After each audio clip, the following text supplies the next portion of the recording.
ம். ஹலோ, உங்கள் அம்மா நான் பேசுகிறேன். இன்றைக்கி நம்ம குஸ்கா செய்வது எப்படின்னு போட்டு காமிக்க போகிறேன்.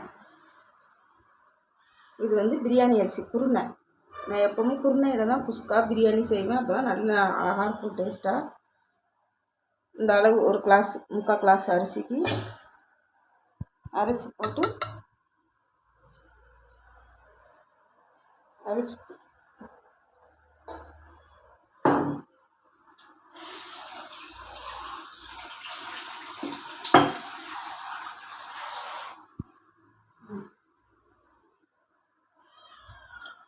அரிசி போட்டு ஒரு 10 நிமிஷம் ஊற வச்சுக்கிடணும்.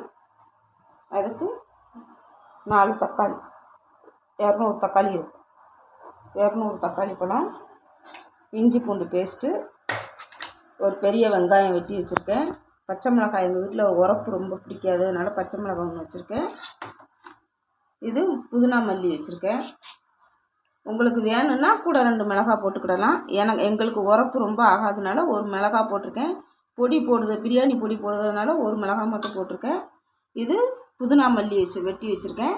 அம்மா செய்யுதா மிக்சி ஜாரில் போட்டு இந்த 4 பழத்தையும் நல்லா மிக்சியில் போட்டு அடித்து வச்சுக்கிடுவேன்.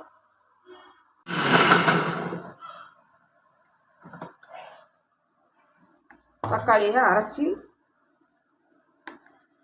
பேஸ்ட்டாக வச்சுக்கிட்டேன். அடுப்பை பற்ற வச்சாச்சு, குக்கரை மேலே வச்சாச்சு.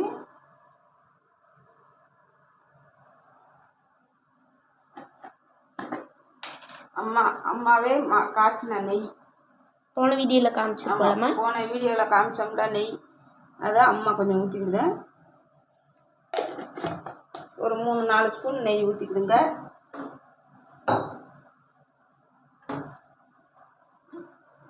ரீஃபண்ட் ஆயில் கொஞ்சம் ஊற்றிக்கிடணும்.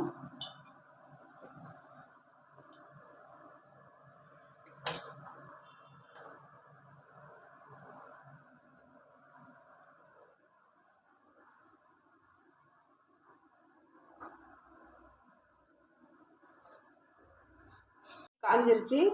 சோம்பு, பட்டை, லவங்கம், அன்னாச்சி பூ, கல்பாசி, ஏலக்காய்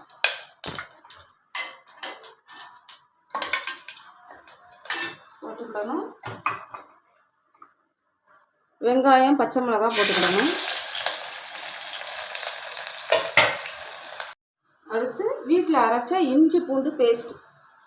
வீட்டிலையே நான் இஞ்சி பூண்டு வாங்கி நல்லா கழுவிட்டு உரித்து நானே வீட்டிலையே அரைச்சி வச்சுக்குவேன். அப்போ தான் நல்லா மணமாக இருக்கும். இஞ்சி பூண்டு பேஸ்ட்டு.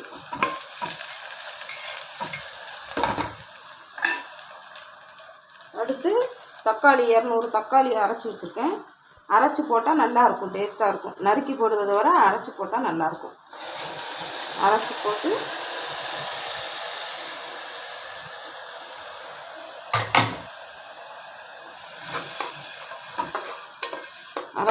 நல்லா வதக்கிக்கிடுங்க.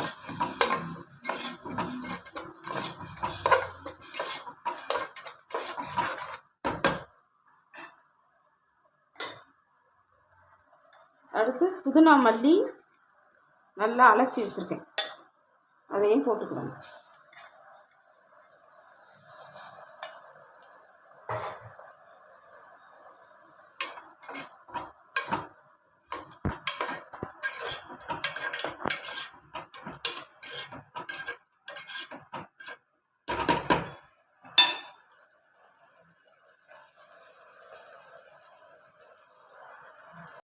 அடுத்தால சக்தி மசாலா பிரியாணி பொடி கொஞ்சமாக உரப்புக்கு தக்கன, கொஞ்சம் அவங்கவுங்க டேஸ்ட்டுக்கு தக்கன உரப்புக்கு தக்கன போட்டுக்கணும். நான் 1 ஸ்பூன் தான் போடுவேன். எங்கள் வீட்டில் உரப்பு பிடிக்காது யாருக்கும், அதனால் 1 ஸ்பூன் போட்டுட்டேன்.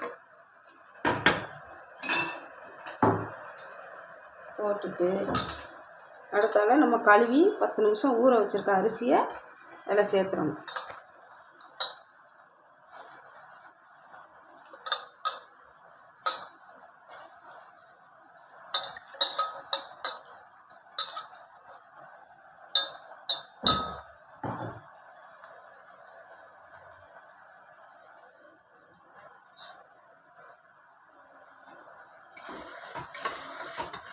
நல்லா கிளறி விட்டுட்டு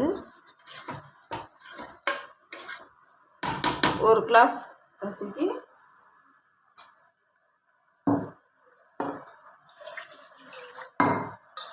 2 டம்ளர் தண்ணி. 1 டம்ளர் அரிசிக்கு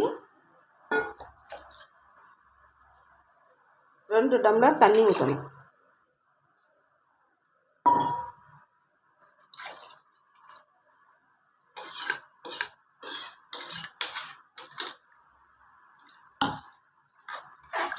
நல்லா கலர்ஃபுல்லாக வரும். தக்காளியை நம்ம அரைச்சி கலந்துருக்கிறதுனால நல்லா கலர்ஃபுல்லாக வரும். அடுத்து உப்பு, கல் உப்பு. நான் எப்பவும் கல் உப்பு தான் சாதத்துக்கு சேர்ப்பேன். கல் உப்பு கொஞ்சம் போட்டுட்டு நல்லா கலந்து விட்டுட்டு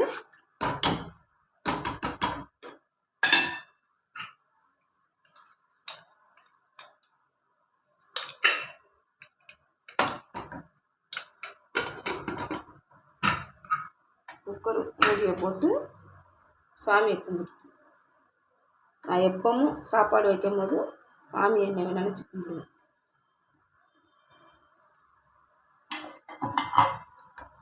நாலு விசில்.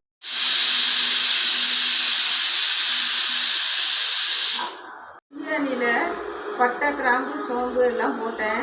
தயிர் மட்டும் போடலை. ஏன் அம்மா தயிர் போடலைன்னு நினைப்பீங்க. பட்டை, சோம்பு, கிராம்பு, புதினா இலை எல்லாம் போட்ட உடனே நல்ல மணம் வரும்.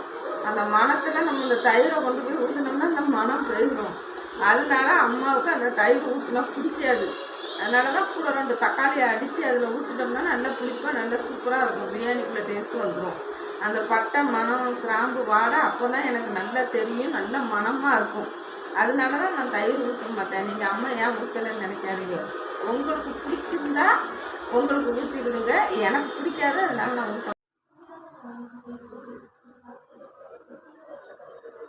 4 விசில் வந்துருச்சு. இப்போ அம்மா குக்கரை ஓப்பன் பண்ணி பார்க்க போகிறேன். நல்லா கம்மன்னு மணக்குது. பாருங்கள் எப்படி இருக்குன்னு. நல்லா பொழுன்னு கம்மன்னு மணமாக இருக்குது குஸ்கா.